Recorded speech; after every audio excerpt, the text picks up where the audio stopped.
This is an overview of the Estimates module in our software.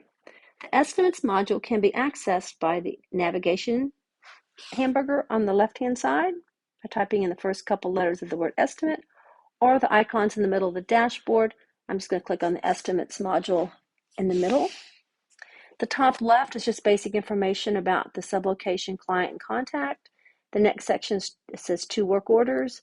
This tells me that this estimate was started from a work order. You can either start an estimate from a work order or a standalone estimate. There are 2 assets associated with this work orders. The next section is bill to, ship to. If you drop down to the middle on the left-hand side, the most important part of the summary is the pending section. You can mark it as pending, accepted, closed, or rejected in this spot. To the right is detailed total. It tells you how much cost and price there is associated with this estimate. And then the notes section, which we will come back to in just a second.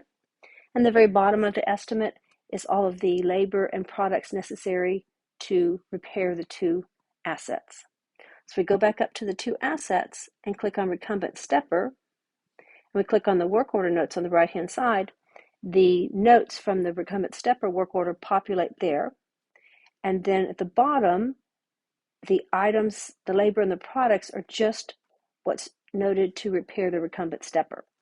If I change the to the diathermy asset, the notes change to reflect the diathermy asset, and so do the products and the labor cost change to reflect what it's going to cost to repair the diathermy. If I click on the Edit Estimate button, it takes me to a different view. Here's the top part, is just how much it's going to cost to repair the recumbent stepper, and the next section is just how much it's going to cost to repair the diathermy. Click Done to get back.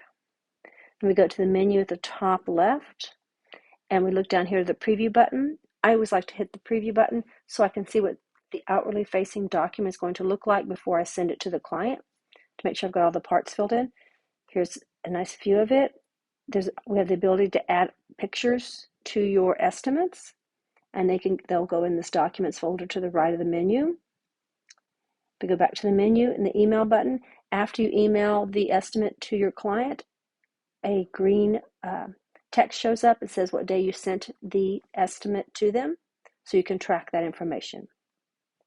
If you have any questions about the estimates, just let me know.